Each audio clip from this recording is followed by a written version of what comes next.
हाजरीन होकर के बैठे इस पावन पवित्र मुकद्दस स्थान ਜ਼ਾਹਰ ਪੀਰ ਜਗਤ ਗੁਰੂ ਬਾਬਾ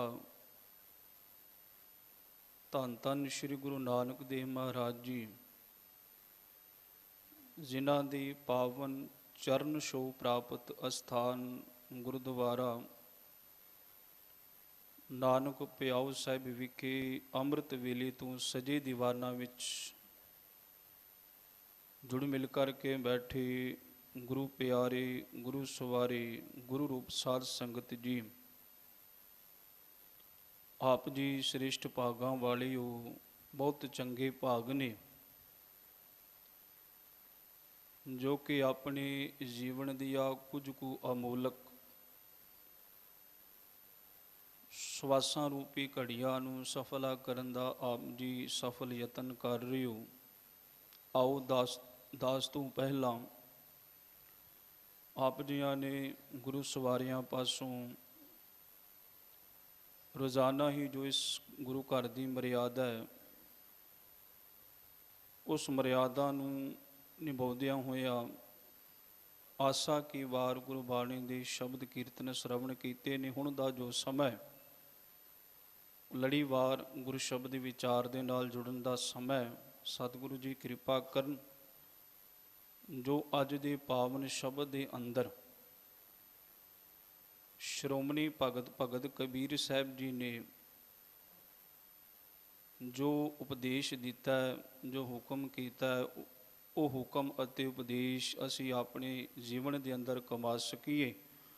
ਆਓ ਮਨ ਬਿਰਤੀਆਂ ਨੂੰ ਇਕਾਗਰ ਕਰਦੇ ਹੋਏ, ਔਰ ਰਸਨਾ ਨੂੰ ਪਵਿੱਤਰ ਕਰਦੇ ਹੋਏ ਬੜੇ ਪ੍ਰੇਮ ਦੇ ਨਾਲ ਸਾਹਿਬੇ ਕਮਾਲ ਸਾਹਿਬੇ ਇਕਬਾਲ ਪੁੱਤਰਾਂ ਦੇ ਦਾਨੀ ਦਸ਼ਮੇਸ਼ ਪਿਤਾ ਸ਼੍ਰੀ ਗੁਰੂ ਗੋਬਿੰਦ ਸਿੰਘ ਮਹਾਰਾਜ ਜੀ ਦੀ ਬੁਲਾਈ ਹੋਈ ਫਤਿਹ ਆਪ ਜੀ ਬੁਲੰਦ ਆਵਾਜ਼ ਵਿੱਚ ਗਜਾਉਣਾ ਕਰੋ ਜੀ। ਆਖੋ ਜੀ ਵਾਹਿਗੁਰੂ ਜੀ ਕਾ ਖਾਲਸਾ ਵਾਹਿਗੁਰੂ ਜੀ ਕੀ ਫਤਿਹ। ਆਪ ਜੀਆਂ ਨੇ ਗਿਆਨੀ ਜੀ ਹੋਰਾਂ ਪਾਸੋਂ ਜੋ ਸ਼ਬਦ ਸਰਵਣ ਕੀਤਾ, ਸਾਧ ਸੰਗਤ ਇਹ ਪਾਵਨ ਸ਼ਬਦ ਸ਼੍ਰੋਮਣੀ ਭਗਤ ਕਬੀਰ ਸਾਹਿਬ ਜੀ ਦੀ ਪਾਵਨ ਰਸਨਾ ਤੋਂ ਉਚਾਰਨ ਹੋਇਆ ਔਰ ਗੌੜੀ ਰਾਗ ਦੇ ਅੰਦਰ ਤੀਸਰਾ ਸ਼੍ਰੀ ਗੁਰੂ ਗ੍ਰੰਥ ਸਾਹਿਬ ਮਹਾਰਾਜ ਜੀ ਦੇ ਅੰਦਰ ਇਹ ਗੌੜੀ ਰਾਗ ਹੈ।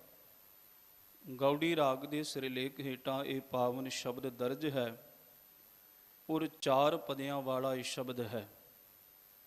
ਸ਼੍ਰੀ ਗੁਰੂ ਗ੍ਰੰਥ ਸਾਹਿਬ ਮਹਾਰਾਜ ਜੀ ਦੇ 336 ਅੰਕ ਤੇ ਇਹ ਪਾਵਨ ਸ਼ਬਦ ਸੁਸ਼ੋਭਿਤ ਹੈ।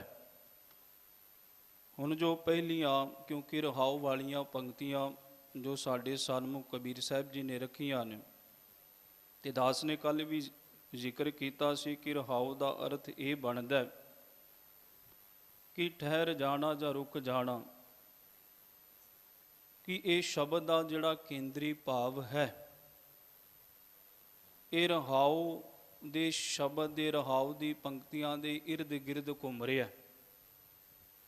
ਇਸ ਪਾਵਨ ਰਹਾਉ ਦੀ ਪੰਕਤੀਆਂ ਦੇ ਅੰਦਰ ਸਾਧ ਸੰਗਤ ਜੀ ਕਬੀਰ ਸਾਹਿਬ ਜੀ ਜੋ ਫਰਮਾ ਰਹੇ ਹੈ, ਕਬੀਰ ਸਾਹਿਬ ਜੀ ਕਹਿ ਰਹੇ ਹੈ, ਭਗਤ ਬਿਨ ਬਿਰਥੇ ਜਨਮ ਗਇਓ, ਸਾਧ ਸੰਗਤ ਭਗਵਾਨ ਭਜਨ ਬਿਨ, ਕਹੀ ਨਾ ਸੱਚ ਰਹਿਓ ਰਹਾਉ।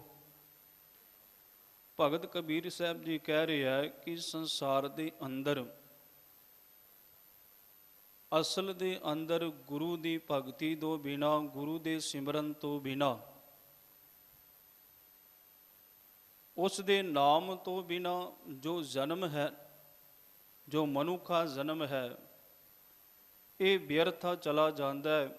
ਕਿਉਂਕਿ ਸਾਧ ਸੰਗਤ ਜੀ ਜਦੋਂ ਅਸੀਂ ਗੁਰਬਾਣੀ ਪੜ੍ਹਦੇ ਹਾਂ, ਗੁਰਬਾਣੀ ਦੀ ਸ਼ੁਰੂਆਤ ਤੋਂ ਲੈ ਕਰਕੇ ਐਂਡ ਤੱਕ 18, 10, 20 ਤੱਕ ਇੱਕ ਗੱਲ ਦਾ ਜ਼ਿਕਰ ਕੀਤਾ ਹੈ ਕਿ ਜੀਵ ਨੇ ਸੰਸਾਰ ਦੇ ਅੰਦਰ ਰਹਿ ਕਰਕੇ ਜੋ ਇਹ ਮਨੁੱਖਾ ਜਨਮ ਮਿਲਿਆ ਹੈ, ਮਨੁੱਖਾ ਦੇਹ ਮਿਲੀ ਹੈ, ਇਸ ਦੇਹੀ ਦੇ ਵਿੱਚ ਇਸ ਨੇ ਕੀ ਖਟਣਾ ਹੈ, ਕਿਉਂਕਿ ਇਹਦਾ ਕੁਝ ਪ੍ਰਯੋਜਨ ਹੈ, ਇਹਦਾ ਕੋਈ ਮਨੋਰਥ ਹੈ। ਜੇ ਦੇਹ ਮਿਲੀ ਹੈ ਨਾ ਸਾਧ ਸੰਗਤ ਜੀ, ਇਹਦਾ ਕੋਈ ਪ੍ਰਯੋਜਨ ਤੇ ਮਨੋਰਥ ਹੈ ਕਿ ਇਸ ਦੇਹੀ ਦੇ ਨਾਲ ਮਨੁੱਖ ਨੇ ਕੀ ਖਟਣਾ ਹੈ। ਜਦੋਂ ਆਪ ਜੀ ਗੁਰਬਾਣੀ ਪੜ੍ਹਦੇ ਹੋ ਤੇ ਸੂਝਵਾਨ ਜਿਹੜੇ ਗੁਰਸਿੱਖ ਨੇ ਗੁਰਬਾਣੀ ਨੂੰ ਜਦੋਂ ਧਿਆਨ ਨਾਲ ਪੜ੍ਹਦੇ ਆ, ਸਤਿਗੁਰੂ ਜੀ ਤੇ ਇੱਕ ਥਾਂ ਤੇ ਕਹਿ ਰਿਹਾ, ਮਾਲਕ ਜੀ ਕਹਿੰਦੇ, ਭਾਈ ਰੇ ਭਗਤਹੀਨ ਕਾਹੀ ਜਗ ਆਇਆ, ਪੂਰੇ ਗੁਰੂ ਕੀ ਸੇਵਨਾ ਕੀਨੀ ਬਿਰਥਾ ਜਨਮ ਗਵਾਇਆ। ਬੜੇ ਪਿਆਰ ਦੇ ਨਾਲ ਗੁਰੂ ਸਾਹਿਬ ਜੀ ਕਹਿ ਰਹੇ ਨੇ, ਹੇ ਭਾਈ, ਭਗਤੀ ਤੋਂ ਹੀਣਾ, ਸਿਮਰਨ ਤੋਂ ਬਿਨਾ, ਨਾਮ ਤੋਂ ਬਿਨਾ ਤੂੰ ਜਗਤ ਦੇ ਅੰਦਰ ਕੀ ਕਰਨ ਆਇਆ? ਤੈਨੂੰ ਇਸ ਗੱਲ ਦਾ ਕੋਈ ਖਬਰ ਨਹੀਂ ਹੈ? ਯਾਦ ਰੱਖੀ, ਭਾਈ ਰੇ ਭਗਤਹੀਨ ਕਾਹੇ ਜਗ ਆਇਆ, ਪੂਰੇ ਗੁਰੂ ਕੀ ਸੇਵਨਾ ਕੀਨੀ ਬਿਰਥਾ ਜਨਮ ਗਵਾਏ। ਕਿਉਂਕਿ ਇੱਥੇ ਵੀ ਬਿਰਥਾ ਜਨਮ ਕਹਿ ਰਿਹਾ, ਇੱਥੇ ਵੀ ਕਬੀਰ ਸਾਹਿਬ ਜੀ ਕਹਿ ਰਿਹਾ ਕਿ ਭਗਤ ਬਿਨ ਬਿਰਥੇ ਜਨਮ ਗਇਓ। ਉੱਥੇ ਵੀ ਗੁਰੂ ਸਾਹਿਬ ਜੀ ਕਹਿ ਰਹੇ ਨੇ, ਭਾਈ ਰੇ ਭਗਤਹੀਨ ਕਾਹੇ ਜਗ ਆਇਆ, ਪੂਰੇ ਗੁਰੂ ਕੀ ਸੇਵਨਾ ਕੀਨੀ। ਕਿਉਂਕਿ ਗੁਰੂ ਹੀ ਪੂਰਾ, ਅਸੀਂ ਸਭ ਅਧੂਰੇ ਹਾਂ। ਜੇ ਅਸੀਂ ਪੂਰੇ ਹੋ ਜਾਂਦੇ ਫਿਰ ਸਾਧ ਸੰਗਤ ਜੀ ਅਸੀਂ ਗੁਰੂ ਦੇ ਬਰਾਬਰ ਹੋ ਜਾਂਦੇ। ਮਾਫ ਕਰਿਓ, ਅੱਜ ਵੀ ਅਜੋਕੇ ਸਮੇਂ ਦੇ ਅੰਦਰ ਅਸੀਂ ਗੁਰੂ ਦੀ ਬਰਾਬਰੀ ਕਰਨ ਵਾਸਤੇ ਤੁਲ ਚੁੱਕੇ ਹਾਂ।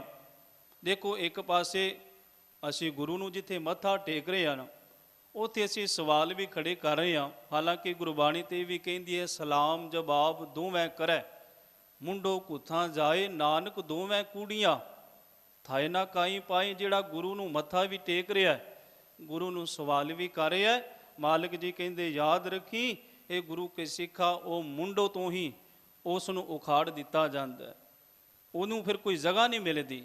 ਇਸ ਲਈ ਸਾਧ ਸੰਗਤ ਜੀ, ਜੋ ਸ਼ਬਦ ਦੇ ਅੰਦਰ, ਗੁਰਬਾਣੀ ਦੇ ਅੰਦਰ ਗੁਰੂ ਸਾਹਿਬਾਂ ਨੇ ਅੰਕਿਤ ਕਰ ਦਿੱਤਾ, ਉਹ ਅੱਜ ਵੀ ਸੱਚ ਹੈ, ਜੁਗਾਂ ਤੋਂ ਵੀ ਸੱਚ ਹੈ, ਆਉਣ ਵਾਲੇ ਸਮੇਂ ਵਿੱਚ ਵੀ ਸੱਚ ਰਹਿਣਾ। ਹੁਣ ਜੋ ਜੀਵਨ ਦਾ ਪ੍ਰਯੋਜਨ ਹੈ, ਕਬੀਰ ਸਾਹਿਬ ਜੀ ਨੇ ਤੇ ਸਮਝਾਇਆ ਹੈ। ਕਬੀਰ ਸਾਹਿਬ ਜੀ ਕਹਿੰਦੇ ਕਿ ਭਗਤ ਬਿਨ ਬਿਰਥੇ ਜਨਮ ਗਇਓ, ਭਗਤੀ ਤੋਂ ਬਿਨਾ, ਸਿਮਰਨ ਤੋਂ ਬਿਨਾ ਜਨਮ ਵਿਰਥਾ ਚਲਾ ਗਿਆ। ਕਿਉਂਕਿ ਜਦੋਂ ਕਬੀਰ ਸਾਹਿਬ ਜੀ ਦਾ ਆਪਣਾ ਜੀਵਨ ਪੜ੍ਹਦੇ ਹਾਂ, ਉਹਨਾਂ ਦੀ ਧਰਮ ਪਤਨੀ ਦਾ ਨਾਮ ਹੈ ਮਾਈ ਲੋਈ, ਔਰ 2 ਉਹਨਾਂ ਦੇ ਘਰ ਸੰਤਾਨ ਪੈਦਾ ਹੋਏ, ਜਿਹਦਾ ਨਾਮ ਕਮਾਲ ਹੈ ਤੇ ਕਮਾਲੀ ਹੈ। ਭਗਤ ਕਬੀਰ ਸਾਹਿਬ ਜੀ ਨੇ ਜਦੋਂ ਆਪਣੇ ਜੀਵਨ ਦੇ ਅੰਦਰ ਸਾਧ ਸੰਗਤ ਜੀ ਇਹ ਪਰਮਾਰਥ ਦਾ ਰਸਤਾ ਚੁਣਿਆ ਨਾ, ਪਰਮਾਰਥ ਰਸਤਾ ਚੁਣਨ ਤੋਂ ਬਾਅਦ ਜਦੋਂ ਉਹਨਾਂ ਦਾ ਮਨ, ਉਹਨਾਂ ਦਾ ਦਿਲ ਭਗਤੀ ਦੇ ਵਿੱਚ ਲੱਗਿਆ, ਤੇ ਉਹਨਾਂ ਦੀ ਮਾਈ ਲੋਈ ਨੂੰ ਇਸ ਗੱਲ ਦੀ ਚਿੰਤਾ ਵਿਆਪ ਗਈ ਹੈ ਕਿ ਭਗਤ ਕਬੀਰ ਪਤਾਣੀ ਆਪਣੇ ਘਰ ਨੂੰ ਛੱਡ ਕੇ ਕਿਹੜੇ ਕੰਮ ਵਿੱਚ ਰੁੱਝ ਗਿਆ।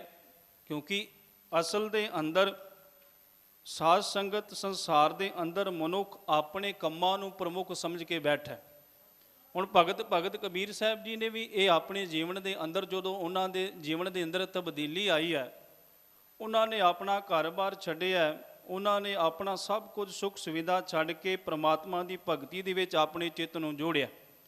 ਜਦੋਂ ਇਸ ਗੱਲ ਦੀ ਚਿੰਤਾ ਮਾਤਾ ਨੂੰ ਹੋਈ ਹੈ ਨਾ, ਤਾਂ ਸਾਧ ਸੰਗਤ ਭਗਤ ਕਬੀਰ ਨੂੰ ਕਹਿਣ ਲੱਗੀ, ਕਬੀਰ, ਤੂੰ ਅਸਲ ਦੇ ਅੰਦਰ ਆਪਣੇ ਘਰ ਨੂੰ ਛੱਡ ਕੇ ਪਤਾ ਨਹੀਂ ਕਿਹਦੇ ਨਾਲ ਚਿੱਤ ਜੋੜਿਆ। ਜਦੋਂ ਆਪ ਜੀ ਭਗਤ ਕਬੀਰ ਸਾਹਿਬ ਜੀ ਦੀ ਬਾਣੀ ਪੜ੍ਹਦੇ ਹੋ ਨਾ, ਮੁਸ ਮੁਸ ਰੋਵੈ ਕਬੀਰ ਕੀ ਮਾਈ, ਇਹ ਬਾਰਿਕ ਕਿਉਂ ਜੀਵੈ ਰਘੁਰਾਈ, ਤਰਨਾ ਬੁਨਨਾ ਸਭ ਤਜਿਓ ਹੈ ਕਬੀਰ, ਹਰ ਕਾ ਨਾਮ ਲਿਖ ਲਿਓ ਸਰੀਰ। ਕਿਉਂਕਿ ਤੁਹਾਨੂੰ ਸ਼ਾਇਦ ਸਭ ਨੂੰ ਪਤਾ ਹੋਵੇ ਕਿ ਸ਼੍ਰੋਮਣੀ ਭਗਤ ਕਬੀਰ ਸਾਹਿਬ ਜੀ ਜੋ ਆਪਣੇ ਜ਼ਿੰਦਗੀ ਦੇ ਅੰਦਰ ਕਾਰ ਕਰਦੇ ਸੀਗੇ, ਉਹ ਤਰਨਾ, ਕੱਪੜੇ ਨੂੰ ਤਰਨਾ ਤੇ ਬੁਣਨ ਦਾ ਕੰਮ ਕਰਦੇ ਸੀਗੇ। ਹੁਣ ਜਦੋਂ ਉਹਨਾਂ ਨੇ ਆਪਣਾ ਕੰਮ ਛੱਡਿਆ, ਸਾਧ ਸੰਗਤ ਜੀ ਉਹਨਾਂ ਦੀ ਮਾਈ ਨੇ ਕਹਿਣਾ ਸ਼ੁਰੂ ਕੀਤਾ, ਤੂੰ ਕਿਉਂ ਆਪਣੇ ਘਰ-ਬਾਰ ਨੂੰ ਛੱਡ ਕੇ ਪਰਮਾਰਥ ਦਾ ਰਸਤਾ ਚੁਣਿਆ? ਕਬੀਰ ਸਾਹਿਬ ਜੀ ਕਹਿੰਦੇ, ਜੋ ਮੈਂ ਰਸਤਾ ਇਹ ਚੁਣਿਆ, ਮੈਨੂੰ ਜੋ ਇਸ ਰਸਤੇ ਵਿੱਚ ਆਨੰਦ ਮਿਲ ਰਿਹਾ ਨਾ, ਅਸਲ ਦੇ ਅੰਦਰ ਇਹ ਮਾਈ, ਮੈਨੂੰ ਘਰ ਵਿੱਚ ਰਹਿ ਕੇ ਉਹ ਆਨੰਦ ਤੇ ਖੇੜਾ ਨਹੀਂ ਮਿਲਦਾ ਪਿਆ। ਮੈਂ ਆਪਣੇ ਜੀਵਨ ਨੂੰ ਸਵਾਰ ਰਿਹਾ, ਮੈਂ ਆਪਣੇ ਜੀਵਨ ਨੂੰ ਚੰਗਾ ਬਣਾ ਰਿਹਾ, ਮੈਂ ਆਪਣੇ ਜੀਵਨ ਦੇ ਅੰਦਰ ਰੂਹਾਨੀ ਦੇ ਮਾਰਗ ਤੇ ਚੱਲ ਕੇ ਉਸ ਪ੍ਰਮਾਤਮਾ ਵਿੱਚ ਅਭੇਦ ਹੋਣਾ ਚਾਹੁੰਦਾ। ਹੁਣ ਇੱਥੇ ਵੀ ਭਗਤ ਕਬੀਰ ਸਾਹਿਬ ਜੀ ਉਹੀ ਕਹਿ ਰਿਹਾ कि भगत बिन मिरथे जन्म गयो। भगती तो बिना, गुरु के सिमरन तो बिना, जिवें एक थां ते गुरु साहिबां दी बाणी कहती है, दुर्लभ दे पाई वड भागी, नाम ना जपै ते आत्मघाती, मर ना जाए जिन बिसरत नाम, नाम बिहून जीवन कौने काम। एक थां ते गुरु साहिब जी कह रहे हैं, नाम बिना जो पहरे खाए, जो कूकर जूठन मुँह पाए, नाम बिना जीता व्यवहार, जो मृतक मिथ्या शिंगार। बड़ी बाकमाल की उदाहरण दे के कह रहे कि सिमरन तो बिना जो अपनी जिंदगी के अंदर तन नगेज नूं कजदा है, कपड़ियां नूं पाउंदा है, गुरु नूं याद नहीं करता, जां अपने मूँह दे विच प्रशादा पाउंदा है। गुरु साहिब जी कहते जिवें एक कूकर जूठन मूँह दे विच जूठ पाउंदा है ना, जूठन दे विच मूँह पा के उस नूं खांदा है। पातशाह जी कहते सचमुच वो जीव भी अपने जीवन के अंदर जूठ ही खा रहे हैं। नाम बिना जो पहरै खाए, जो कूकर जूठन मुँह पाए, नाम बिना जेता व्यवहार, जो मृतक मिथ्या शिंगार। गुरु साहब जी कहते जिवें एक लोथ नूं शिंगार दिता जाए ना, हुण प्राणी ते चढ़ाई कर गया ते उस दे धन नूं जे शिंगार दिता जाए तो की लाभ। कह लगे इसे तरह नाम तो बिना जो अपनी जिंदगी के अंदर कार विहार करता पिया, याद रखी फिर उहदे जीवन का की लाभ है। इस करके सतगुरु जी कह रहे हैं गुरबाणी के अंदर, क्या तैं खटिया क्या गवाया, चलो सिताब दीवान बुलाया, हर फुरमान दरगह कह आया। याद रखी गुरु के सिखा, तू जिंदगी के अंदर तेरा कुछ प्रयोजन है, तेरा कुछ मनोरथ है, तेनू अगां जाके इसका लेखा देना पएगा कि संसार के अंदर तू की खटिया, क्या तै खटिया ते की गवाया। क्योंकि हीरे जैसा जन्म है कौडी बदलिया जाए। जे हीरे वर्गा जन्म होवे ते साध संगत जी कौडियां ते भाव उसनूं गवाई जाइए, फिर तो मनुख का अपना ही कसूर है। हुण इस थां ते भी श्रोमणी भगत कबीर साहब जी कह रहे हैं, रहाव दे बंद दे विच कह लगे, भगत बिन बिरथे जन्म गयो, साध संगत भगवान भजन बिन कहीं ना सच रहियो। जिस संगत विच आप जी बैठे हो ना, इसनूं सत दी संगत भी क्या जानता है, गुरबाणी के अंदर इसनूं साध दी संगत भी क्या जानता है। एक थां ते आप जी पढ़ते हो, सत संगत गुर चटसाल है। ये गुरु की पाठशाला है, गुरु का सकूल है। तो सिख का अर्थ भी ये बनता है साध संगत जी की सिक्ख्या लैनी। सिख का अर्थ ही बनता है कि हमेशा जिंदगी के अंदर गुरु तो सिक्ख्या लेंदा है। सिक्खी सिक्ख्या गुरु विचार, सिक्ख्या की लैनी है। जो गुरबाणी के अंदर मेरे मालिक जी कह रहे हैं कि अमृत वेले उठ के साम संभाल करनी, गुरबाणी के नाल जुड़ना, सच के मार्ग ते चलना। हुण सतगुरु जी इत्थे कह रहे हैं कि साध संगत भगवान भजन बिन, संगत विच बैठ करके उस भगवान के भजन विच जुड़ जा जिहड़ा सदीवी सच है। और जदों सच नाल जुड़ेगा तेरा जीवन भी सच बन जाएगा। जे झूठियां दे नाल जुड़ेगा तो तेरा जीवन भी झूठ वाला बन जाएगा। इवन कि संसार के अंदर झूठ प्रधान है ना। सतगुरु की बाणी कहती है, शर्म धर्म दोई छप खलोई, कूड़ फिरै प्रधान वे लालो। ये शर्म धर्म का डेरा सब दूर हो गया है। किसी को कोई ना शर्म है ना कोई धर्म है, तो कूड़ नूं इसने प्रधान कर लिया, सच तो ये टुट चुके है। इस करके गुरु साहब जी कहते जदों साध संगत विच बैठ करके, क्योंकि जो आप जी गुरबाणी पढ़ते हो, सतगुरु जी कहते भांडा हच्चा सोए जो तिस भाव सी, भांडा आत्मलीन धोता हच्छा ना हुई सी। हुण भांडा मैला होवे ते साध संगत जी कहते भांडे बारे वैसे गुरबाणी विच जिक्र किया गया, उस नूं जिन्ना मर्जी साफ करी जाओ तो वह अपनी मैल नूं नहीं छड्डदा। जितना मर्जी उसनूं साफ करी जाओ, भावें 100 वारी साफ करो, पर जे वो भांडे की कालक नूं देखीए, जदों ये शरीर रूपी भांडा साडा विकारां की कालक नाल ग्रसिया होया है, तो याद रखना गुरु के सिखा शब्द गुरु के नाल जुड़ेगा, ये भांडा भी गुरु तेरा साफ कर देगा। जिन्हों मेरे मालिक जी कहते भांडा हच्छा सोए जो तिस भाव सी, भांडा आत्मलीन धोता हच्छा ना होई सी, गुरु द्वारा होए सोझी पाई सी, एत द्वारा धोए हच्छा होई सी। ये गुरु का द्वारा है जिते हिरदा रूपी भांडा गुरु साफ कर देंदा। जदों आप जी इतिहास पढ़ते हो ਤੇ ਇਤਿਹਾਸ ਅੰਦਰ ਸਾਧ ਸੰਗਤ ਜੀ ਭਾਈ ਲਹਿਣੇ ਜੀ ਦਾ ਨਾਮ, ਜੋ ਦੂਸਰੇ ਗੁਰਦੇਵ ਬਣੇ ਹੈ, ਧੰਨ ਗੁਰੂ ਨਾਨਕ ਦੇਵ ਮਹਾਰਾਜ ਜੀ ਦੀ ਦੂਸਰੀ ਜੋਤ।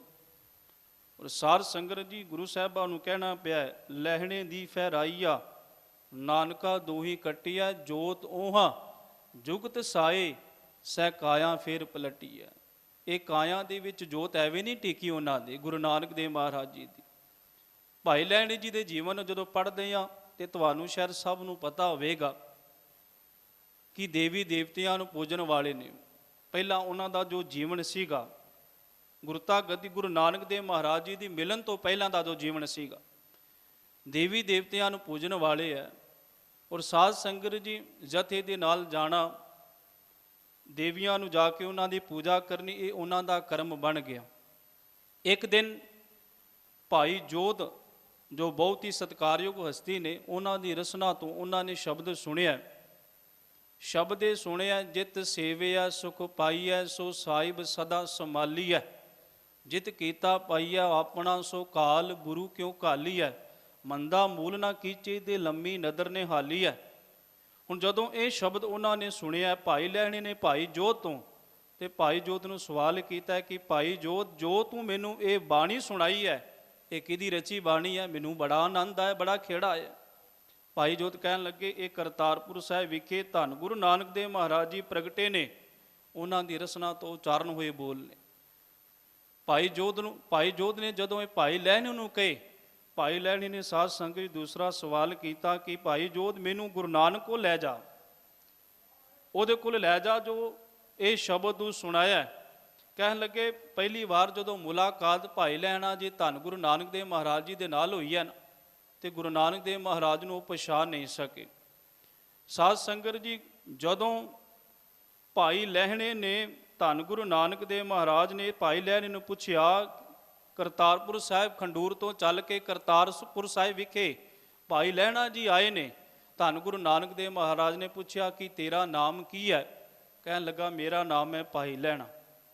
ਧੰਨ ਗੁਰੂ ਨਾਨਕ ਦੇਵ ਮਹਾਰਾਜ ਜੀ ਕਹਿੰਦੇ, ਤੇਰਾ ਨਾਮ ਲੈਣਾ ਤੇ ਮੈਂ ਤੈਨੂੰ ਕੁਝ ਦੇਣਾ। ਮੈਂ ਵੀ ਕਦੋਂ ਦਾ ਲੱਭ ਰਿਹਾ ਸੀ ਕਿ ਲਹਿਣੇਦਾਰ ਆਏ, ਤੇ ਮੈਂ ਵੀ ਤੇਰੀ ਝੋਲੀ ਕੁਝ ਦੇਣਾ, ਕਿਉਂਕਿ ਅੱਜ ਤੋਂ ਬਾਅਦ ਜੋ ਕਰਤਾਰਪੁਰ ਵਿਖੇ ਰਹਿ ਕਰਕੇ ਤੂੰ ਗੁਰੂ ਘਰ ਦੀ ਸੇਵਾ ਕੀਤੀ ਹੈ, ਜੋ ਆਪਣਾ ਤੂੰ ਵਾਰਿਆ, ਯਾਦ ਰੱਖੀ ਭਾਈ ਲਹਿਣਿਆ, ਜੋ ਮੈਂ ਤੈਨੂੰ ਦੇ ਰਿਹਾ, ਅੱਜ ਤੋਂ ਬਾਅਦ ਤੂੰ ਮੈਨੂੰ ਮੱਥਾ ਟੇਕ ਰਿਹਾ ਸੈਂ, ਅੱਜ ਮੈਂ ਤੇਰੇ ਚਰਨਾਂ ਵਿੱਚ ਮੱਥਾ ਟੇਕਾਂਗਾ। ਇਸ ਕਰਕੇ ਗੁਰੂ ਸਾਹਿਬਾਂ ਦੀ ਬਾਣੀ ਕਹਿੰਦੀ, ਲਹਿਣੇ ਦੀ ਫਹਿਰਾਈਆ ਨਾਨਕਾ ਦੋਹਾ ਕੱਟੀਆ, ਜੋਤ ਓਹਾ ਜੁਗਤ ਸਾਈ ਸਹਿ ਕਾਇਆ ਫਿਰ ਪਲਟੀਆ। ਹੁਣ ਸਮਾਂ ਪਾ ਕੇ ਸਾਧ ਸੰਗਤ ਜੀ ਭਾਈ ਬਾਲੇ ਵਾਲੇ ਦੀ ਜਨਮ ਸਾਖੀ ਵਿੱਚ ਜ਼ਿਕਰ ਹੈ ਕਿ ਇੱਕ ਦਿਨ ਧੰਨ ਗੁਰੂ ਨਾਨਕ ਦੇਵ ਮਹਾਰਾਜ ਜੀ ਭਾਈ ਲਹਿਣੇ ਨੂੰ ਨਾਲ ਲੈ ਕੇ ਤੇ ਕੁਝ ਸੰਗਤਾਂ ਨੂੰ ਨਾਲ ਲੈ ਕੇ ਕਿਤੇ ਜਾ ਰਹੇ ਸੀਗੇ। ਧੰਨ ਗੁਰੂ ਨਾਨਕ ਦੇਵ ਮਹਾਰਾਜ ਜੀ ਥੋੜੇ ਜਿਹੇ ਵੀਰ ਰਸ ਵਿੱਚ ਆਏ ਨੇ, ਧਾਨਕ ਰੂਪ ਦੇ ਵਿੱਚ ਆਏ ਨੇ, ਹੱਥ ਵਿੱਚ ਉਹਨਾਂ ਦੇ ਸੋਟਾ ਵੀ ਹੈ। ਹੁਣ ਸੋਟਾ ਹੱਥ ਵਿੱਚ ਫੜਿਆ ਤੇ ਪਿੱਛੇ ਭਾਈ ਲਹਿਣਾ ਜੀ ਤੇ ਕੁਝ ਸੰਗਤਾਂ ਵੀ ਆ ਰਹੀ ਸੀਗੀਆਂ। ਧੰਨ ਗੁਰੂ ਨਾਨਕ ਦੇਵ ਮਹਾਰਾਜ ਜੀਆਂ ਨੇ ਸੋਟਾ ਦਿਖਾਉਣਾ ਸ਼ੁਰੂ ਕੀਤਾ, ਕਿਉਂਕਿ ਧਾਨਕ ਰੂਪ ਦੇ ਵਿੱਚ ਨੇ। ਹੁਣ ਸੋਟਾ ਜਦੋਂ ਦਿਖਾਇਆ ਤੇ ਕੁਝ ਸੰਗਤਾਂ ਦੌੜ ਗਈਆਂ ਨੇ ਡਰ ਦੇ ਮਾਰੀਆਂ, ਕੁਝ ਸੰਗਤਾਂ ਅਜੇ ਰਹਿ ਗਈਆਂ ਨੇ ਜਿਨ੍ਹਾਂ ਵਿੱਚੋਂ ਭਾਈ ਲਹਿਣਾ ਵੀ ਹੈ। ਹੁਣ ਭਾਈ ਲਹਿਣਾ ਜੀ ਸੋਟਾ ਵੀ ਖਾ ਰਹੇ ਹੈ, ਝਿੜਕਾਂ ਵੀ ਖਾ ਰਹੇ ਹੈ। ਸਾਧ ਸੰਗਤ ਜਦੋਂ ਭਾਈ ਲਹਿਣੇ ਨੂੰ ਧੰਨ ਗੁਰੂ ਨਾਨਕ ਦੇਵ ਮਹਾਰਾਜ ਨੇ ਤੱਕਿਆ ਕਿ ਲਹਿਣਿਆ ਤੂੰ ਅਜੇ ਗਿਆ ਨਹੀਂ, ਵਾਪਸ ਗਿਆ ਨਹੀਂ, ਕਿਉਂਕਿ ਸੰਗਤਾਂ ਤੇ ਵਾਪਸ ਬੜੀਆਂ ਚਲੀਆਂ ਗਈਆਂ ਨੇ, ਪਰ ਤੂੰ ਵਾਪਸ ਕਿਉਂ ਨਹੀਂ ਮੁੜਿਆ? ਭਾਈ ਲਹਿਣਾ ਦੇ ਜੋ ਬੋਲ ਸਨ, ਭਾਈ ਬਾਲੇ ਦੀ ਜਨਮ ਵਾਲੀ ਸਾਖੀ ਦੇ ਵਿੱਚ ਜ਼ਿਕਰ ਹੈ। ਸਾਧ ਸੰਗਤ ਭਾਈ ਲਹਿਣਾ ਕਹਿਣ ਲੱਗਾ, ਧੰਨ ਗੁਰੂ ਨਾਨਕ ਦੇਵ ਮਹਾਰਾਜ ਜਿਨ੍ਹਾਂ ਦੇ ਆਪਣੇ ਘਰ ਸਨ ਉਹ ਆਪਣੇ ਘਰ ਚਲੇ ਗਏ, ਉਹ ਆਪਣੇ ਟਿਕਾਣੇ ਤੇ ਚਲੇ ਗਏ। ਮੇਰਾ ਤਾਂ ਇੱਕੋ ਕਾਰ ਤੁਹਾਡੇ ਚਰਨਾਂ ਵਿੱਚ ਹੈ, ਜੇ ਤੁਸੀਂ ਥਾਂ ਬਖਸ਼ਦੇ ਹੋ ਤੇ ਤੁਹਾਡੇ ਚਰਨਾਂ ਵਿੱਚ ਮੈਂ ਹਮੇਸ਼ਾ ਲਈ ਆਪਣਾ ਜੀਵਨ ਸਮਰਪਣ ਕਰ ਦਿਆਂਗਾ। ਇਹ ਉਹਨਾਂ ਦੇ ਬੋਲ ਸਨ। ਸਾਧ ਸੰਗਤ ਧੰਨ ਗੁਰੂ ਨਾਨਕ ਦੇਵ ਮਹਾਰਾਜ ਨੇ ਨਾ ਪਰ ਭਾਈ ਲਹਿਣੇ ਨੂੰ ਆਪਣੀ ਗੱਲ ਵਕੜੀ ਲਿਆ। ਭਾਵੇਂ ਉਹਨਾਂ ਨੇ ਪ੍ਰੀਖਿਆ ਬੜੀਆਂ ਪਾਸ ਕੀਤੀਆਂ ਨੇ, ਉਹਨਾਂ ਨੇ ਆਪਣਾ ਜੀਵਨ ਸਫਲ ਕੀਤਾ। ਧੰਨ ਗੁਰੂ ਨਾਨਕ ਦੇਵ ਮਹਾਰਾਜ ਨੇ ਫਿਰ ਦੂਸਰੀ ਜੋਤ ਉਹਨਾਂ ਨੂੰ ਬਣਾ ਦਿੱਤੀ ਹੈ, ਜਿਨ੍ਹਾਂ ਦਾ ਨਾਮ ਅੱਜ ਸੰਸਾਰ ਦੇ ਅੰਦਰ ਧੰਨ ਗੁਰੂ ਅੰਗਦ ਦੇਵ ਮਹਾਰਾਜ ਦੇ ਨਾਮ ਨਾਲ ਉਹਨਾਂ ਨੂੰ ਯਾਦ ਕੀਤਾ ਜਾਂਦਾ। ਔਰ ਸਾਧ ਸੰਗਤ ਅੱਜ ਦੇ ਪਾਵਨ ਸ਼ਬਦ ਦੇ ਅੰਦਰ ਭਗਤ ਕਬੀਰ ਸਾਹਿਬ ਜੀ ਇਹੀ ਕਹਿ ਰਿਹਾ ਕਿ ਸਾਧ ਸੰਗਤ ਭਗਵਾਨ ਭਜਨ ਬਿਨ ਕਹੀ ਨਾ ਸੱਚ ਰਹਿਓ। ਜੋ ਇਹ ਸੰਗਤ ਹੈ, ਗੁਰੂ ਦੀ ਸੰਗਤ ਹੈ, ਇਹ ਸੰਗਤ ਵਿੱਚ ਜੁੜ ਜਾ ਔਰ ਉਸ ਭਗਵਾਨ ਪਰਮਾਤਮਾ ਨੂੰ ਯਾਦ ਕਰ। ਕਿਉਂਕਿ ਆਪ ਜੀ ਗੁਰੂ ਤੇਗ ਬਹਾਦਰ ਪਾਤਸ਼ਾਹ ਜੀ ਦੇ ਸ਼ਲੋਕ ਪੜ੍ਹਦੇ ਹੋ, ਏਕ ਭਗਤ ਭਗਵਾਨ, ਕਿ ਜੇ ਇੱਕ ਪਰਮਾਤਮਾ ਦੀ ਭਗਤੀ ਤੋਂ ਬਿਨਾਂ ਜੀਵਨ ਦੇ ਅੰਦਰ ਤੂੰ ਖਾਰਿਆਂ ਪਾਰਿਆਂ ਤੇ ਹੰਡਾਰਿਆਂ, ਯਾਦ ਰੱਖੀ ਜੈਸੇ ਸੂਕਰ ਸਮਾਨ ਨਾਨਕ ਮਾਨੋ ਤਾਹੇ ਤਾਂ। ਜਿਵੇਂ ਸੂਰ ਦਾ ਸੁਭਾਅ ਹੈ ਗੰਦਗੀ ਦੇ ਵਿੱਚ ਮੂੰਹ ਮਾਰਨਾ, ਸੂਕਰ ਦਾ ਸੁਭਾਅ ਹੈ ਕਿ ਹਮੇਸ਼ਾ ਦੂਸਰੇ ਨੂੰ ਦੁੱਖ ਦੇਣਾ। ਗੁਰੂ ਸਾਹਿਬ ਜੀ ਕਹਿੰਦੇ ਬਸ ਨਾਮ ਤੋਂ ਬਿਨਾਂ ਉਹਨਾਂ ਦਾ ਜੀਵਨ ਵੀ ਇਸ ਤਰ੍ਹਾਂ ਦਾ ਹੀ ਹੈ। ਹੁਣ ਇਸ ਪਾਵਨ ਸ਼ਬਦ ਦੀ ਸ਼ੁਰੂਆਤ ਦੇ ਅੰਦਰ ਸ਼੍ਰੋਮਣੀ ਭਗਤ ਕਬੀਰ ਸਾਹਿਬ ਜੀ ਕਹਿ ਰਿਹਾ, ਗੌੜੀ ਜਿਉਂ ਕੱਪ ਕੇ ਕਰ ਮੁਸ਼ਟ ਚਨਨ ਕੀ ਲੁਬਧ ਨਾ ਤਿਆਗ ਦਿਓ। ਕਬੀਰ ਸਾਹਿਬ ਜੀ ਕਹਿ ਰਿਹਾ ਕਿ ਜਿਵੇਂ ਇੱਕ ਬਾਂਦਰ, ਕਿਉਂਕਿ ਕੱਪ ਦਾ ਅਰਥ ਬਣਦਾ ਬਾਂਦਰ, ਮੁਸ਼ਟ ਦਾ ਅਰਥ ਬਣਦਾ ਕਿ ਮੁੱਠ ਭਰ ਲੈਣੀ, ਕਰ ਦਾ ਅਰਥ ਹੱਥ ਬਣਦਾ, ਚੰਨਣ ਦੇ ਜੋ ਅਰਥ ਕੀਤੇ ਆ ਵਿਦਵਾਨਾਂ ਨੇ ਕਿ ਚਣੇ ਜਾਂ ਛੋਲੇ। ਹੁਣ ਬਾਂਦਰ ਦਾ ਇੱਕ ਸੁਭਾਅ ਹੈ, ਜਦੋਂ ਬਾਂਦਰ ਨੂੰ ਫੜਨਾ ਹੋਵੇ ਨਾ ਤੇ ਫੜਨ ਵਾਲਾ ਸਾਧ ਸੰਗਤ ਜੀ ਇੱਕ ਕੁੱਜਾ ਲੈਂਦਾ ਜਿਹਦਾ ਮੂੰਹ ਪੀੜਾ ਹੁੰਦਾ, ਉਹਦੇ ਵਿੱਚ ਚਣੇ ਜਾਂ ਛੋਲੇ ਪਾ ਦਿੰਦਾ ਔਰ ਜਦੋਂ ਉਹਨੂੰ ਮਿੱਟੀ ਵਿੱਚ ਦੱਬਦਾ ਤੇ ਉਸ ਕੁੱਜੇ ਦਾ ਮੂੰਹ ਬਾਹਰ ਰਹਿੰਦਾ। ਹਾਲਾਂਕਿ ਗੁਰਬਾਣੀ ਦੇ ਅੰਦਰ ਸ਼੍ਰੋਮਣੀ ਭਗਤ ਕਬੀਰ ਸਾਹਿਬ ਜੀ ਨੇ ਪਿੱਛੇ ਵੀ ਇਸ ਗੱਲ ਦਾ ਜ਼ਿਕਰ ਕੀਤਾ ਸੀ, ਮਰਕਟ ਮੁਸ਼ਟੀ ਅਨਾਜ ਕੀ ਮਨ ਬੋਰਾ ਰੇ ਲੀਨੀ ਹਾਥ ਪਸਾਰ, ਛੂਟਨ ਕੋ ਸਹਿ ਸੋ ਪਰਿਓ ਮਨ ਬੋਰਾ ਰੇ ਨਾਚੋ ਘਰ ਘਰ ਬਾਰ। ਹੁਣ ਸਾਧ ਸੰਗਤ ਜਦੋਂ ਬਾਂਦਰ ਨੂੰ ਫੜਨਾ ਹੋਵੇ, ਕਿਉਂਕਿ ਇੱਥੇ ਇੱਕ ਉਦਾਹਰਨ ਦੇ ਕੇ ਸਮਝਾ ਰਿਹਾ, ਬਾਂਦਰ ਨੂੰ ਫੜਨ ਵਾਸਤੇ ਇੱਕ ਕੁੱਜਾ ਲਿਆ ਜਾਂਦਾ ਭੀੜੇ ਮੂੰਹ ਵਾਲਾ, ਉਸ ਵਿੱਚ ਛੋਲੇ ਦੇ ਦਾਣੇ ਪਾਣੇ ਜਾਏ ਜਾਂਦੇ ਆ, ਫਿਰ ਉਸ ਨੂੰ ਧਰਤੀ ਵਿੱਚ ਦਬਾਇਆ ਜਾਂਦਾ ਹੈ ਤੇ ਉਸ ਕੁੱਜੇ ਦਾ ਮੂੰਹ ਬਾਹਰ ਰੱਖਿਆ ਜਾਂਦਾ ਹੈ। ਹੁਣ ਬਾਂਦਰ ਲੋਭਵਸ ਹੋ ਕਰਕੇ ਜਦੋਂ ਉਸ ਕੁੱਜੇ ਦੇ ਵਿੱਚ ਹੱਥ ਪਾਉਂਦਾ ਹੈ ਨਾ, ਮੁੱਠ ਭਰ ਲੈਂਦਾ, ਮੁੱਠ ਭਰ ਕੇ ਜਦੋਂ ਬਾਹਰ ਕੱਢਣ ਦਾ ਯਤਨ ਕਰਦਾ ਹੈ ਤੇ ਸਾਧ ਸੰਗਤ ਮੁੱਠ ਭਰੀ ਹੋਣ ਕਰਕੇ ਉਸ ਕੁੱਜੇ ਤੋਂ ਬਾਹਰ ਨਹੀਂ ਹੁੰਦੀ। ਹੁਣ ਉਹ ਛੋਲੇ ਵੀ ਨਹੀਂ ਛੱਡ ਰਿਹਾ ਤੇ ਮੁੱਠ ਵਿੱਚੋਂ ਬਾਹਰ ਕੱਢਣ ਦਾ ਯਤਨ ਵੀ ਨਹੀਂ ਕਰ ਰਿਹਾ।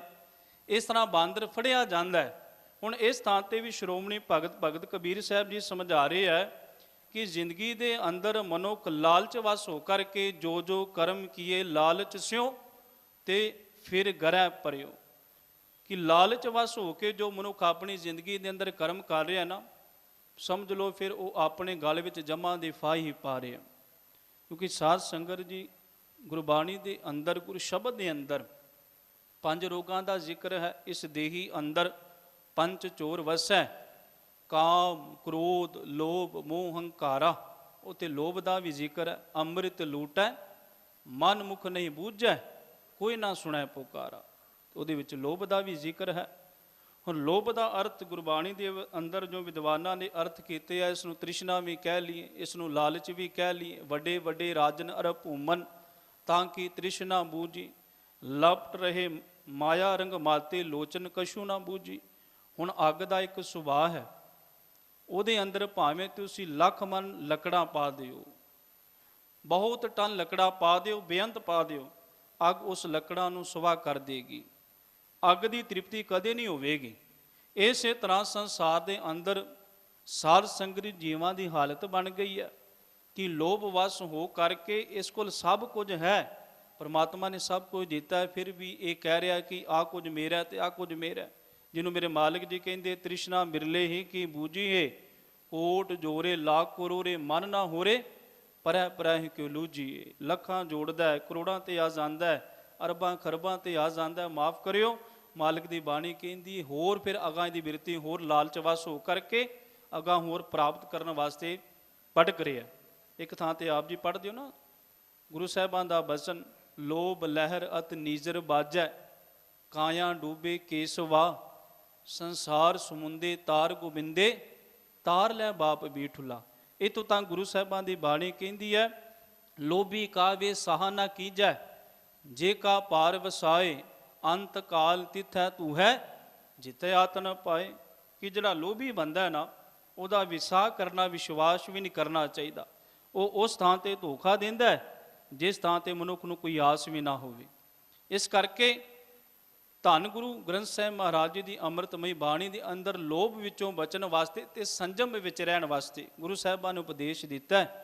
ਤੇ ਕੱਲ ਵੀ ਦਾਸ ਨੇ ਜ਼ਿਕਰ ਕੀਤਾ ਸੀ, ਜਦੋਂ ਸੱਚ ਨਾਲ ਜੁੜਾਂਗੇ ਨਾ, ਜ਼ਿੰਦਗੀ ਦੇ ਅੰਦਰ ਸੰਜਮ ਜ਼ਰੂਰ ਆਵੇਗਾ, ਮਨੁੱਖ ਸੰਤੋਖੀ ਜ਼ਰੂਰ ਹੋਵੇਗਾ। ਸਾਧ ਸੰਗਤ ਸ਼੍ਰੋਮਣੀ ਭਗਤ ਕਬੀਰ ਸਾਹਿਬ ਜੀ ਉਹੀ ਕਹਿ ਰਹੇ ਹੈ, ਕਬੀਰ ਸਾਹਿਬ ਜੀ ਕਹਿ ਰਹੇ ਹੈ, ਜੋ ਜੋ ਕਰਮ ਕੀਏ ਲਾਲਚ ਸਿਉ ਤੇ ਫਿਰ ਗ੍ਰਹਿ ਪਰਿਓ। ਮਨੁੱਖ ਲਾਲਚ ਵਸ ਹੋ ਕਰਕੇ ਜੋ ਜ਼ਿੰਦਗੀ ਦੇ ਅੰਦਰ ਕਰਮ ਕਰ ਰਿਹਾ, ਇਹ ਆਪਣੇ ਗਲੇ ਵਿੱਚ ਜ਼ਮਾਂ ਦੀ ਫਾਹੀ ਪਾ ਰਿਹਾ।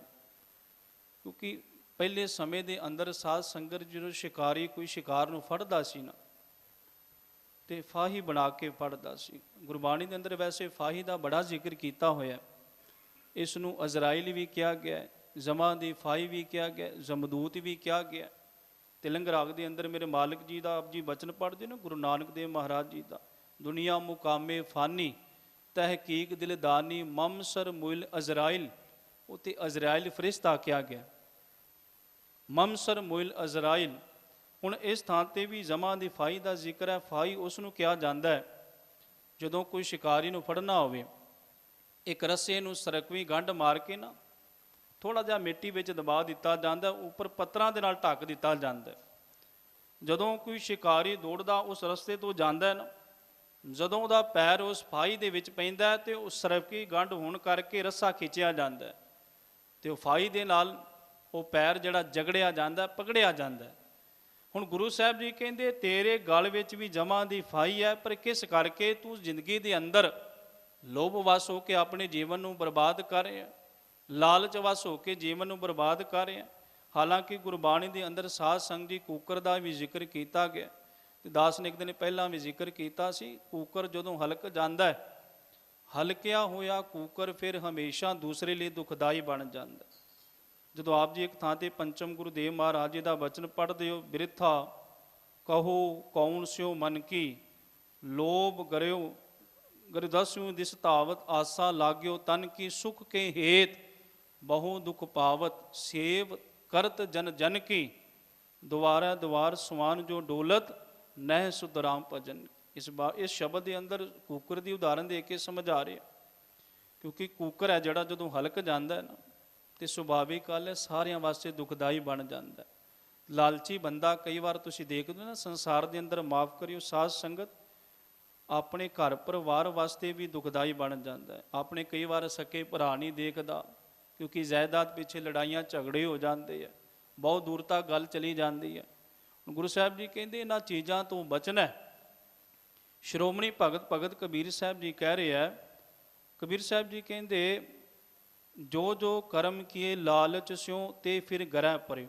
ਹੁਣ ਦੂਸਰੇ ਪਦੇ ਦੇ ਅੰਦਰ, ਤੀਸਰੇ ਪਦੇ ਦੇ ਅੰਦਰ ਜੋ ਅਗਲੀ ਉਦਾਹਰਨ ਦੇ ਕੇ ਸਮਝਾ ਰਹੇ ਆ, ਕਹਿ ਰਿਹਾ ਜੋ ਉਦਿਆਨ ਕੁਸਮ ਪਰਫੁੱਲਿਤ ਕਿਨਹਿ ਨਾ ਕਰਾਉ ਲਿਓ।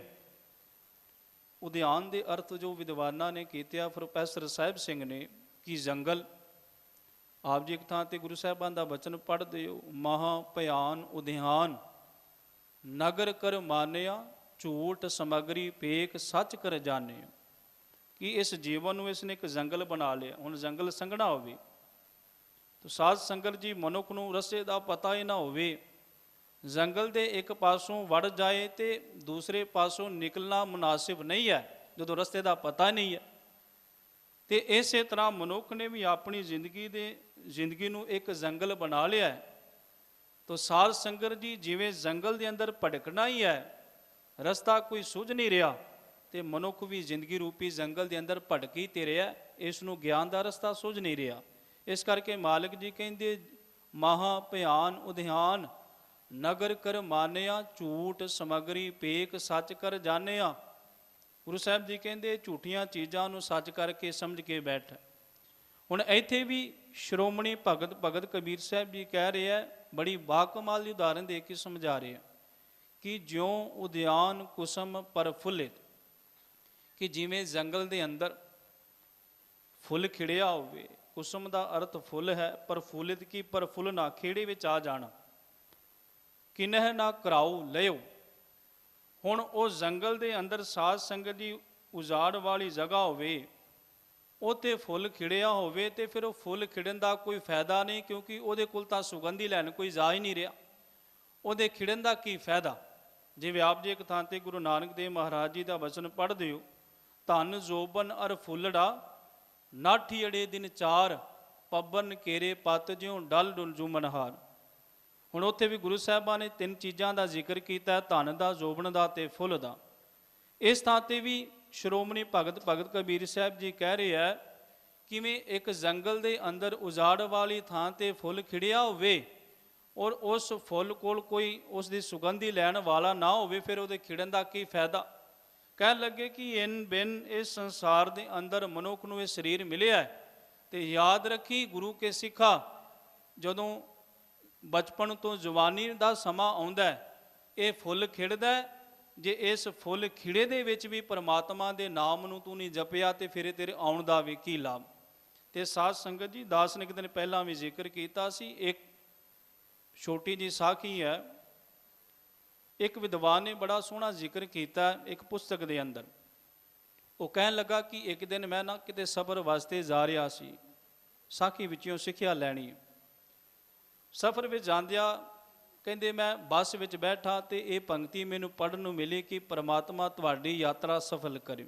ਤੁਸੀਂ ਬੱਸ ਵਿੱਚ ਸਫ਼ਰ ਕਰਦੇ ਹੋ ਨਾ, ਟ੍ਰੇਨ ਵਿੱਚ, ਤੇ ਇਹ ਪੰਕਤੀ ਆਪ ਪੜ੍ਹਨ ਨੂੰ ਮਿਲ ਜਾਂਦੀ ਕਿ ਪਰਮਾਤਮਾ ਤੁਹਾਡੀ ਯਾਤਰਾ ਸਫਲ ਕਰੇ।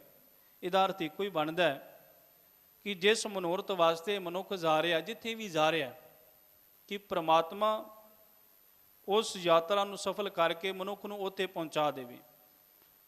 ਹੁਣ ਜਦੋਂ ਵਿਦਵਾਨ ਕਹਿਣ ਲੱਗਾ ਕਿ ਜਦੋਂ ਮੈਂ ਬੱਸ ਵਿੱਚ ਇਸ ਪੰਕਤੀ ਨੂੰ ਪੜ੍ਹਿਆ ਤੇ ਮੇਰੇ ਮਨ ਵਿੱਚ ਇੱਕ ਸਵਾਲ ਖਟ ਗਿਆ, ਇੱਕ ਸਵਾਲ ਪੈਦਾ ਹੋਇਆ ਕਿ ਪ੍ਰਮਾਤਮਾ ਤੁਹਾਡੀ ਯਾਤਰਾ ਸਫਲ ਕਰੇ, ਇਹ ਸਫਲ ਕਿਵੇਂ ਹੋਵੇ?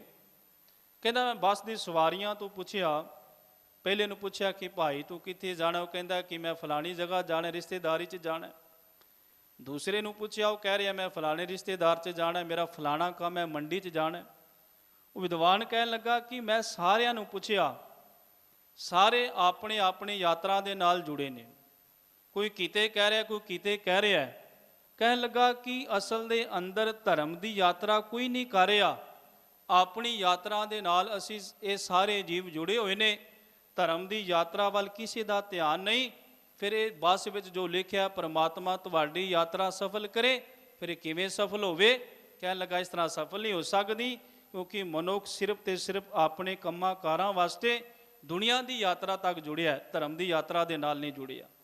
ਇਸ ਲਈ ਸਾਧ ਸੰਗਤ ਸਤਿਗੁਰੂ ਦੀ ਬਾਣੀ ਤੇ ਕਹਿੰਦੀ ਹੈ, ਸਫਲ ਸਫਲ ਪਈ ਸਫਲ ਯਾਤਰਾ, ਆਵਣ ਜਾਣ ਰਹੇ ਮਿਲੇ ਸਾਧਾ। ਉਹਨਾਂ ਦੀ ਯਾਤਰਾ ਸਫਲ ਹੋ ਜਾਂਦੀ ਹੈ ਜਿਹੜੇ ਸਾਧ ਸੰਗਤ ਜੀ ਆਪਣੇ ਸਮੇਂ ਵਿੱਚ ਰਹਿ ਕਰ ਰੱਬ ਨਾਲ ਜੁੜ ਜਾਂਦੇ ਆ, ਸ਼ਬਦ ਨਾਲ ਜੁੜ ਜਾਂਦੇ ਆ। ਸਤਿਗੁਰੂ ਦੀ ਬਾਣੀ ਕਹਿੰਦੀ, ਆਇਓ ਪੜਨ ਸੁਨਨ ਕੋ ਬਾਣੀ, ਨਾਮ ਵਿਸਾਰ ਲੱਗੈ ਅਨ ਲਾਲਚ ਬਿਰਥਾ ਜਨਮ ਪੁਰਾਣੀ। ਸਤਿਗੁਰੂ ਤੇ ਇੱਕ ਵਾਰੀ ਨਹੀਂ, ਗੁਰੂ ਸਾਹਿਬਾਂ ਤੇ ਬਾਰ-ਬਾਰ ਕਹਿ ਰਹੇ। ਇਸ ਥਾਂ 'ਤੇ ਵੀ ਸ਼੍ਰੋਮਣੀ ਭਗਤ ਕਬੀਰ ਸਾਹਿਬ ਜੀ ਕਹਿ ਰਹੇ, ਜਿਵੇਂ ਜੰਗਲ ਦੇ ਅੰਦਰ, ਭਿਆਨ ਜੰਗਲ ਦੇ ਅੰਦਰ ਫੁੱਲ ਖਿੜਿਆ ਹੋਵੇ ਤੇ ਉਸ ਨੂੰ ਕੋਈ ਸੁੰਘਣ ਵਾਲਾ ਨਾ, ਉਹਦੀ ਸੁਗੰਧੀ ਲੈਣ ਵਾਲਾ ਕੋਈ ਨਾ ਹੋਵੇ, ਉਹਦੇ ਖਿੜਨ ਦਾ ਵੀ ਕੀ ਫਾਇਦਾ? ਇਸ ਕਰਕੇ ਤੈਸੇ ਭ੍ਰਮਤ ਅਨੇਕ ਜੋਨ ਮੈਂ, ਫਿਰ ਕਾਲ ਹਯੋ। ਸ਼੍ਰੋਮਣੀ ਭਗਤ ਕਬੀਰ ਸਾਹਿਬ ਜੀ ਕਹਿ ਰਹੇ, ਇਸ ਤਰ੍ਹਾਂ ਮਨੁੱਖ ਭਟਕਦਾ ਬੜੀਆਂ ਜੂਨਾਂ ਤੋਂ ਬਾਅਦ ਇਹ ਮਾਨਸ ਦੇਹ ਮਿਲੀ।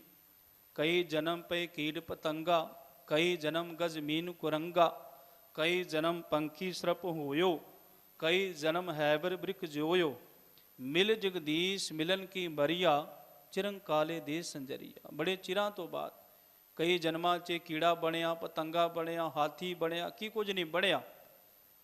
ਗੁਰੂ ਸਾਹਿਬ ਜੀ ਕਹਿੰਦੇ ਕਈ ਜਨਮ ਹੈਬਰ ਬ੍ਰਿਖ ਜੋਇਓ, ਦਰਖਤ ਹੀ ਬਣਿਆ, ਪਹਾੜ ਵੀ ਬਣਿਆ, ਪਰ ਹੁਣ ਜਿਹੜਾ ਸਮਾਂ ਮਿਲਿਆ, ਮਿਲ ਜਗਦੀਸ਼ ਮਿਲਨ ਕੀ ਮਰੀਆ, ਚਿਰੰਕਾਲ, ਬੜੇ ਚਿਰਾਂ ਤੋਂ ਬਾਅਦ, ਬੜੇ ਸਮੇਂ ਤੋਂ ਬਾਅਦ ਇਹ ਦੇਹ ਮਿਲੀ ਹੈ।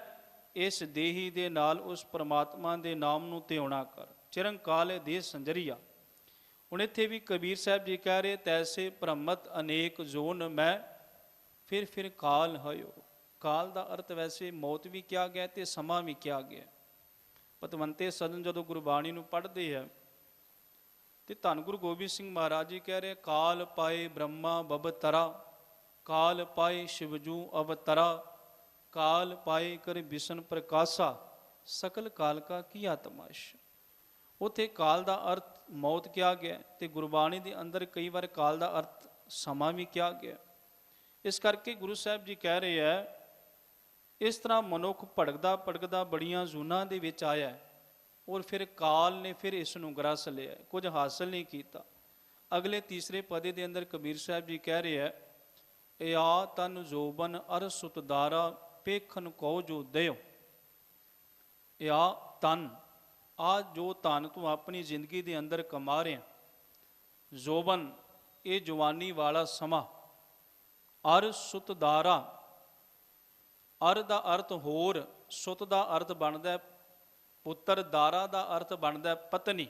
ਇਹਦਾ ਮਤਲਬ ਸ਼੍ਰੋਮਣੀ ਭਗਤ ਕਬੀਰ ਸਾਹਿਬ ਜੀ ਪਰਿਵਾਰ ਨੂੰ ਟਾਰਗੇਟ ਕਰ ਰਹੇ, ਕਹਿ ਰਿਹਾ ਕਿ ਸੰਸਾਰ ਦੇ ਅੰਦਰ ਤੂੰ ਆਪਣੇ ਧਨ ਦੇ ਨਾਲ ਜੁੜਿਆ, ਆਪਣੇ ਸਰੀਰ ਦੇ ਨਾਲ ਜੁੜਿਆ, ਆਪਣੇ ਧੀਆਂ ਪੁੱਤਰਾਂ ਦੇ ਨਾਲ, ਇੱਥੋਂ ਤੱਕ ਆਪਣੀ ਧਰਮ ਪਤਨੀ ਦੇ ਨਾਲ ਜੁੜਿਆ, ਪਰ ਯਾਦ ਰੱਖੀ ਪੇਖਣ ਕੋ ਜੋ ਦਿਓ, ਇਹ ਸਿਰਫ ਪਰਮਾਤਮਾ ਨੇ ਤੈਨੂੰ ਵੇਖਣ ਵਾਸਤੇ ਦਿੱਤੇ ਹੈ।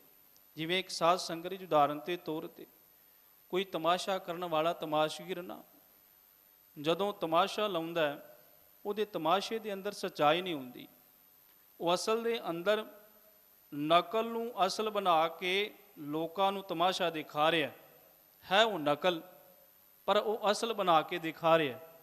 ਇਸ ਤਰ੍ਹਾਂ ਜ਼ਿੰਦਗੀ ਦੇ ਅੰਦਰ ਪਰਮਾਤਮਾ ਨੇ ਇਸ ਮਨੁੱਖ ਨੂੰ ਇਹ ਜੋ ਪਰਿਵਾਰ ਦਿੱਤਾ, ਇੱਕ ਤਮਾਸ਼ੇ ਦੀ ਨਿਆਈ ਹੈ।